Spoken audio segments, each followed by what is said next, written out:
Bonjour à tous, je viens de publier une vidéo suite au pressentiment que j'avais quant au fait que le scrutin de dimanche allait se passer absolument comme prévu et comme l'avaient décidé les actuels maîtres du monde. Les marchés sont sûrement satisfaits et félicitent la chair à saucisse que nous sommes pour notre choix raisonnable. Ils félicitent aussi certainement les médias qui se sont montrés d'une efficacité idéologique redoutable dans cette affaire.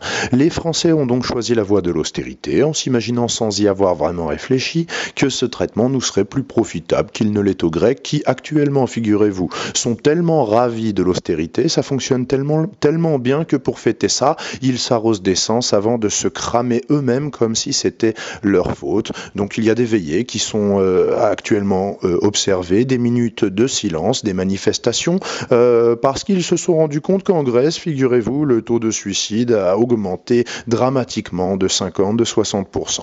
Enfin, les Français auront ce qu'ils ont mérité, car si l'on met de côté la question de savoir si ceux qui n'ont pas voté utile sont aussi idiots que les électeurs du PS et de l'UMP, si on met de côté la personne de Jean-Luc Mélenchon, dont il va bien falloir parler après la balle qu'il s'est carrément et calmement tirée dans la tête 40 minutes après sa défaite, je disais donc, abstraction faite de tout ça, les Français pouvaient voter pour des idées, c'est-à-dire est-ce que nous devons de l'argent, est-ce que nous devons nous affamer pour payer une dette, ou est-ce qu'on réfléchit au fait de savoir si cette dette on la doit vraiment à quelqu'un et si on se fout pas un peu de notre gueule, d'accord? Donc je disais, si on fait abstraction de savoir si tous les candidats sont manipulés ou presque tous, ou si l'appartenance à la franc-maçonnerie démontre une malhonnêteté indiscutable qui exclut l'hypothèse philosophique de base d'une exception à la règle, si on se cantonne aux mots prononcés pour leur utilité dans l'opinion afin de décider de voter pour l'émergence d'un discours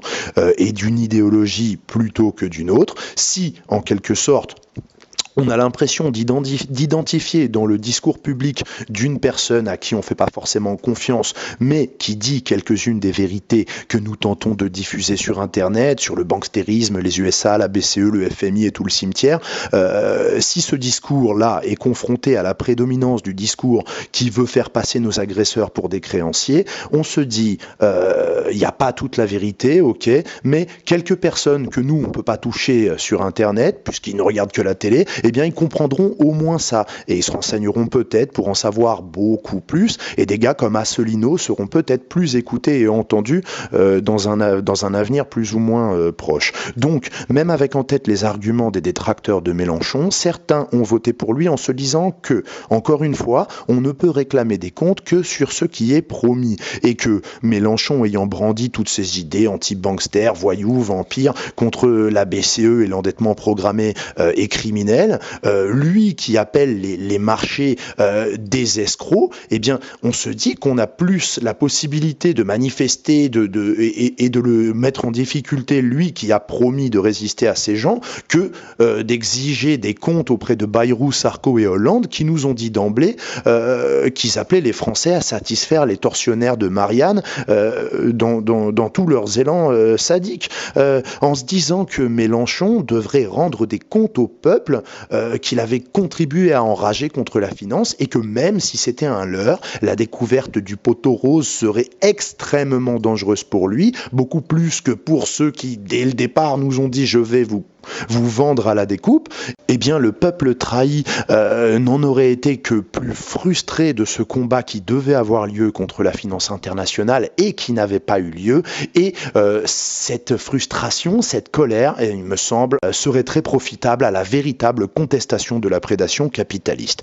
On s'est dit aussi que le signal envoyé par le fait, non pas que Mélenchon soit élu, mais que le peuple de France dise plutôt les banquiers sont nos ennemis et maintenant ça suffit, plutôt que de dire nous devons de l'argent, nous sommes désolés, nous allons vous faire tout ce que vous voulez pour nous faire pardonner, on s'est dit que c'était quand même sain au niveau idéologique. Enfin, selon moi, c'est plus utile que l'inverse. Et que ça valait mieux que 5 ans de plus à vivre au milieu de gens qui écoutent sans les entendre des spécialistes qui nous disent qu'en baissant bien la tête, en appliquant toutes les étapes de l'austérité, tout ce qu'elle implique de pauvreté, de souffrance, de privatisation, de perte perte de pouvoir décisionnel, de vente à la découpe des biens publics et des services publics, et même de la souveraineté budgétaire qui s'en va là-bas à Bruxelles, dans le MES, le FMI, ou en tout cas ou dans les chiottes. Alors à nous qui disons et répétons avec ou sans Mélenchon que Goldman Sachs a pondu ses œufs comme la mouche là, la Lucidie Bouchère dans la chair du veau européen, on a beau dire que les œufs se développent, qui s'appellent Draghi, Monti, Papademos, que les USA achètent à la découpe des entreprises, des quartiers entiers, des capitales européennes, voire des pays bradés par ex et futurs dirigeants made in Goldman Sachs. Si on renonçait pas à voter, on n'avait pas beaucoup d'autres choix qu'un mec qui, encore une fois, avec ou sans perfidie, disait haut et fort ces vérités qui font partie de celles que nous tenons pour vraies. Enfin, qui va me dire que ça, c'était faux? Enfin, les agences de notation, il faut les taper. C'est vrai ou faux? Donc, on a voté en se disant, s'il passe et qu'il tape pas, de toute façon, c'est nous qui allons le taper. Enfin, j'ai essayé de définir si, selon moi, il était forcément un leurre des riches en analysant l'hostilité de ceux-ci à son égard, passant des journalistes gonflables auto-nettoyantes aux milliardaires menaçant de s'exiler alors que ce sont des débiles mentaux, à monsieur Cohn-Bendit, le babysitter nudiste, aussi au docteur Von Attali qui veut sa thune, et au regard des prises de position de la patronne du MEDEF et des pays étrangers pour lesquels j'ai un mal fou à nourrir une quelconque sympathie. Mais au bout d'un moment, comme je le dis, comme quand moi j'entends Mélenchon nous raconter à 20h38 qu'il appelle ses 11% d'électeurs à voter pour Hollande comme si c'était lui et sans condition, je me demande s'il explose en plein vol sous la pression, s'il fait pas une hémorragie intracrânienne, ou si ceux dont les arguments ne me convainquaient pas de la duplicité de Mélenchon n'étaient pas en fin de compte dans le vrai. Avec ou sans arguments valables, je finis par me poser la question. Pareillement, quand il dit que l'élection de Hollande sera le signal pour renverser la table des gouvernements serviles en Europe, on se demande ce que devient le fossé supposé entre les programmes du PS et du Front de gauche. Parce que au départ, la radicalité des idées de Mélenchon, c'était ça qui était censé renverser la table. Parce qu'à ce moment, dans le discours, les sociodémocrates, technocrates faisaient partie de la table qu'on nous disait qu'il fallait renverser. Donc, on a, c'est vrai, 1000 points de détail éthiques, de principes pour aller quand même évacuer d'urgence Sarkozy. Mais ceux qu'il fallait renverser avec la table au départ, c'était pas seulement Sarkozy. Au moins sur le plan idéologique maintenant, c'était tous les gouvernements européens soumis, et on est bien d'accord que l'Espagne, l'Italie et tout le bastringue en fait bien partie de cette soumission. Parce que moi, quand on me disait attention, franc-maçon, etc., je tempérais mon envie d'adhérer à l'argument, parce que définitivement ces réseaux sont tous sauf républicains, je tempérais cette idée par l'idée que la franc-maçonnerie comptant 33 degrés, on peut par conséquent supposer qu'à la base, comme dans toute organisation pyramidale, il y a des gens qui sont moins informés que les strates supérieures. Et on peut donc supposer que la base de toute organisation, y compris les francs-maçons, peut éventuellement receler quelques hypothétiques honnêtes hommes qui se leurrent sur ce qu'ils foutent là, ils croient vraiment qu'ils réfléchissent pour l'avenir du genre humain. Voilà, c'est le genre de raisonnement que je me sens obligé de tenir par principe et qui m'a pas amené tout de suite à me méfier de Mélenchon. Voilà, c'est un raisonnement de principe. C'est comme je reste attaché au fait de penser que le Front National ne compte pas que des racistes obsessionnels, que Marine Le Pen n'est pas responsable, comme le dit BHL, soi-disant, des propos antisémites de son père, et je reste convaincu que je ne dois pas considérer que tout Américain est George Bush. Donc l'application d'une condamnation générale et absolue sur la base d'une particularité comme le fait d'être franc-maçon ou d'être turc, par exemple, qui impliquerait 100% d'un groupe défini dans une appréciation, ça fait pas partie des réflexes que je souhaite acquérir dans ma réflexion.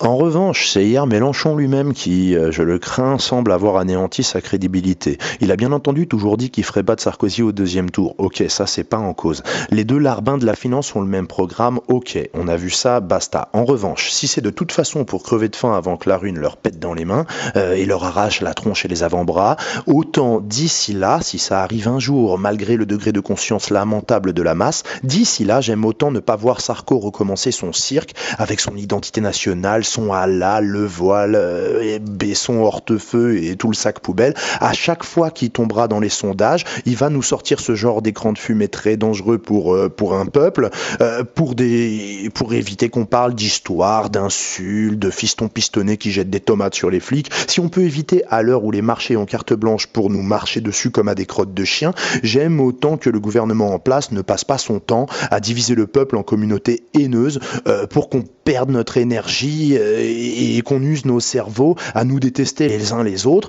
parce que j'en démords pas, cette haine horizontale là détourne le peuple français d'une colère verticale et malgré le fait que ce soit blanc bonnet, bonnet blanc, je l'ai dit, en matière économique, mais sur un plan entre guillemets républicain, le PS au moins tentera de garder la tête de Marianne en dehors de la haine de soi, tellement improductive et incapacitante pour un peuple qui aurait besoin d'unité si un jour il souhaitait vraiment reprendre le contrôle de leur destinée, avec ou sans candidat officiel. Mais franchement, ça, je l'ai déjà dit, que les électeurs du FN se trompaient d'ennemis avec leur obsession des islamistes, des terroristes et finalement des musulmans, d'ailleurs tout comme les électeurs de l'UMP, mais de la même façon, stratégiquement, Mélenchon s'est lui aussi trompé d'ennemis et de priorités en décidant de faire de la destruction du FN un objectif prioritaire, alors que nous, on avait cru que c'était la résistance à la finance internationale, mais une semaine avant le premier tour, ça a changé, c'est devenu le Front National. Alors déjà, c'était prendre le risque d'un échec, ça c'est fait. Mais surtout, en expliquant que son objectif n'était plus le deuxième tour pour commencer à gouverner et à frapper l'ennemi banquier, mais que maintenant il suffisait d'aplatir Marine Le Pen, le monstre, le démon, pour ouvrir les portes du bonheur au peuple français, il a oublié qu'il allait fortement mobiliser les électeurs du FN, et il a oublié aussi que s'il est vrai que la France ne perd pas son économie, ses emplois, sa souveraineté à cause des musulmans ou de Al-Qaïda, l'inverse est vrai, c'est pas non plus la faute de Marine Le Pen, et c'est pas Marine Le Pen et les électeurs du FN qui créent la dette, qui créent l'esclavage financier et tout ce qu'on va pas encore répéter puisqu'on l'a dit 25 fois rien que dans cette vidéo. Donc peut-être tout simplement qu'il s'est mal exprimé, que c'était comme je le disais l'émotion qui lui a fait essayer de dire qu'il serait intraitable, qu'il rentrerait pas dans les petites négociations crapoteuses pour un strapontin pourri dans un gouvernement social-démocrate mou, mais franchement c'est pas du tout ce qu'on a eu l'impression de comprendre.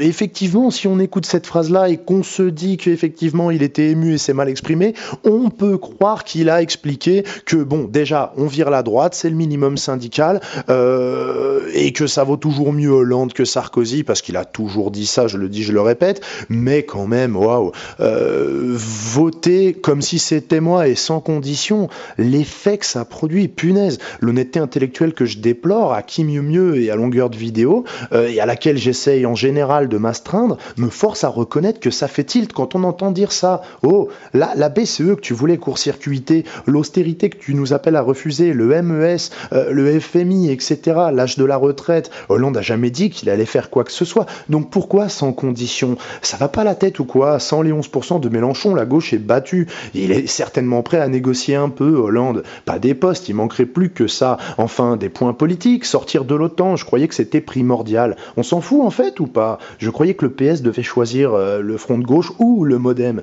C'est passé où ça? Pas de négociation, parce que de toute façon, s'il manque le MoDem ou le front de gauche, c'est réglé, c'est Sarkozy qui repasse. Donc, si c'était une façon de dire je ne magouillerai pas un strapontin pourri avec Hollande et toute la fanfare gélatineuse, c'est bien, mais ça entre au top 10 des phrases mal formulées qui donnent l'impression inverse. Mais c'est la première fois que le très volubile Mélenchon s'exprime aussi mal, d'après moi. Hein.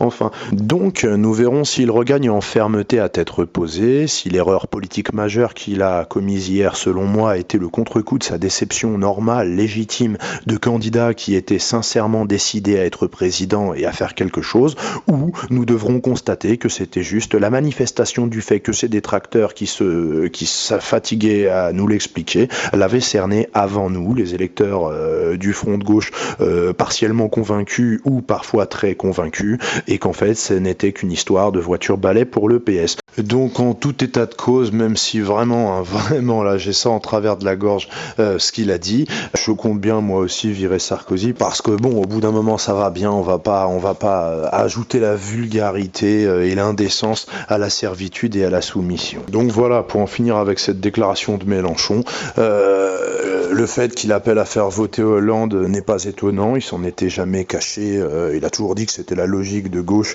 et espérait que l'appareil aurait fonctionné, c'est-à-dire que le PS aurait appelé à voter front de gauche dans l'hypothèse de Sarko-Mélenchon au deuxième tour. Donc là, il n'y a pas de surprise, c'est pas ça que je lui reproche, c'est pas le fond, c'est bien la forme. Maintenant, il reste à savoir, il avait dit qu'il ne rentrerait pas au gouvernement mou de François Hollande pour s'y traîner à quatre pattes ou pour y danser avec une plume dans les fesses pour faire plaisir aux banquiers.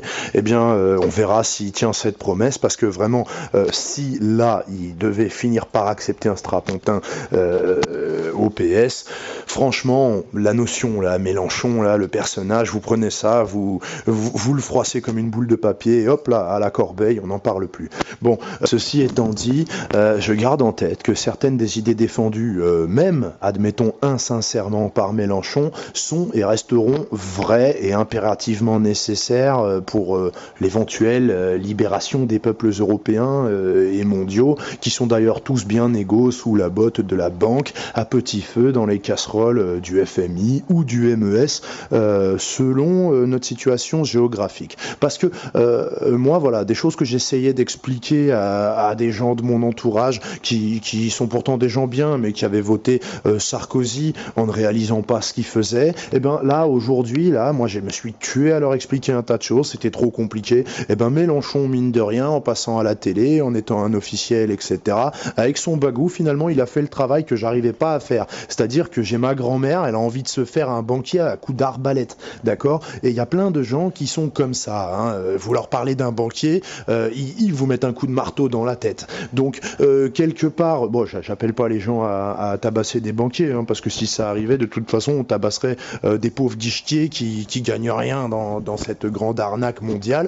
Mais bon, voilà, il faut dire les choses comme elles sont. Il y a des gens, comme je l'ai dit, qu'on n'arrivait pas à toucher et qui ont quand même entendu Mélenchon leur dire 2-3 choses intéressantes, parce que la BCE, est-ce que c'est de la merde ou est-ce que c'est une machine à enrichir les gros porcs de la finance? C'était utile que les gens l'entendent. Les banquiers, majoritairement américains, c'est nos amis, on leur doit quelque chose ou c'est nos ennemis jurés? Les États-Unis, pareil, est-ce que c'est nos amis ou est-ce que quelque part on devrait se dire que le monde arabe est non aligné, Chavez, etc., sont nos alliés parce que les États-Unis nous attaquent en permanence avec l'arme financière? L'OTAN, est-ce que c'est une soumission scandaleuse aux guerres américaines? Le choc des civilisations, est-ce que c'est pas le cache-sexe pratique du viol en réunion que subissent les nations européennes? La menace terroriste, est-ce qu'elle n'est pas surfaite? Est-ce que les banksters ne vont pas venir nous égorger en lieu et place d'Al-Qaïda dont on nous rebat les oreilles? Donc, de nombreux électeurs du parti de gauche et même du Front National sont d'accord avec une ou plusieurs de ces affirmations. Ce qui a été dit ici a été dit, peu importe la sincérité de la personne, cela a été dit et entendu.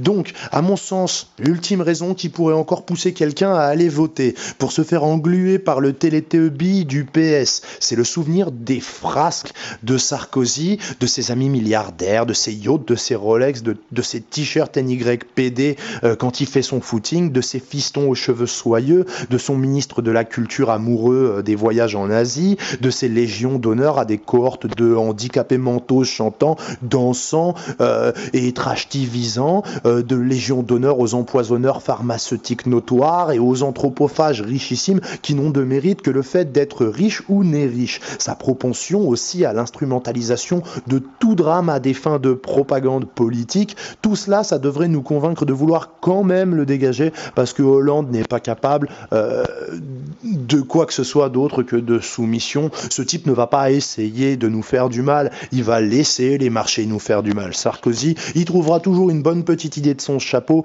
pour nous dresser les uns contre les autres, pour nous traiter de parasites, de feignants, et pour nous couper plus que ce que nous demandent les banksters, j'en suis totalement convaincu. Et 5 ans de sarkozysme chronique me conforte dans cette certitude. Et surtout, encore une fois, je vous le répète, mais qui va aller voter pour Hollande? Si on vote, ce sera contre Sarkozy. On va pas, je vous dis pas que vous allez voter pour Hollande, vous avez rien à en attendre. Mais rien que sur le plan de la géopolitique, voilà, des affaires extérieures, l'alignement, non pas résigné mais convaincu, sur la doctrine de George Bush, la doctrine néoconservatrice américaine, qui fait que même si on avait le choix, Sarkozy, the américaine, moi je me sens plus là-bas chez moi qu'ici, eh ben il irait avec l'aigle obèse extirper les dernières gouttes de pétrole ici ou là, par simple admiration des États-Unis, du cinéma hollywoodien qui fait que les États-Unis, si l'on combine Indiens, esclavage, agents orange au Vietnam, radiation au Japon, Irak, Afghanistan, encore l'Irak, Libye, par caniche interposée et bientôt l'Iran, eh ben les États-Unis qui sont certainement l'un des plus grands génocidaires de l'histoire et qui sont le modèle de Sarkozy, the American. Donc ça, c'est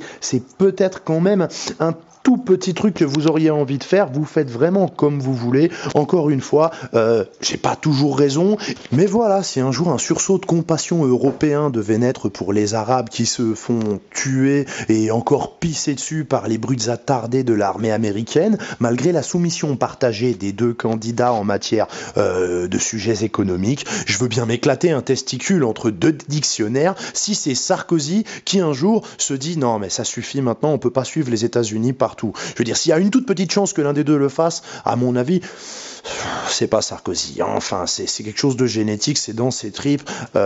Sarkozy, the American. Enfin, on peut aussi ne pas aller voter au bout d'un moment, ça je peux le comprendre, parce que franchement, c'est pas très engageant, on est d'accord. Mais bon, comme j'en ai ras-le-bol de dénoncer l'islamophobie institutionnelle qui s'installe en France depuis Sarkozy et toute sa troupe de pantins macabres, moi, j'irai voter pour mourir de faim sans qu'on essaye de m'expliquer que c'est la faute de mes voisins musulmans ou autres, d'accord? Moi, j'arriverai jamais à supporter de mourir de faim, parce que ça va arriver, malheureusement, en écoutant les gens m'expliquer que c'est la faute du RSA, ou des chômeurs qui sont tous des feignants et qui ont tous choisi, en période de chômage massif, eh bien, comme nous le disait monsieur Balkany, dont je vous rappelle que la prononciation de son nom de famille en verlan nous rappelle bien donc qu'il appartient à une race de cannibales. Je fais pas du tout allusion aux Balkans. Je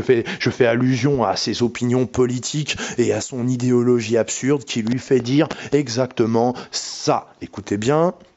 Ce que vous appelez les pauvres, je suis désolé de vous le dire, c'est des gens qui gagnent un peu moins d'argent. Mais comme ils gagnent moins d'argent, ils ont les mêmes logements que les autres, sauf que eux les payent moins cher. Et ils vivent très bien. Nous n'avons pas de misère en France. Il n'y a pas de ce que vous appelez les pauvres. Bien sûr, il y a quelques sans domicile fixe qui, eux, ont choisi de vivre en marge de la société.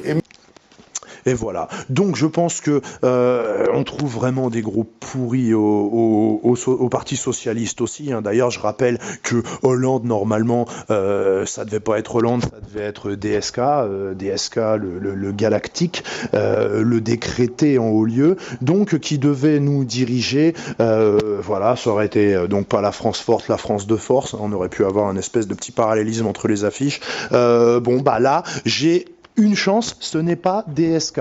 Donc, j'ai une un tout petit peu quelques raisons éthiques et morales de voter contre Sarkozy, parce que vraiment ils l'ont échappé belle, et je pense que Sarkozy serait repassé si le Parti socialiste avait bien eu DSK pour le représenter.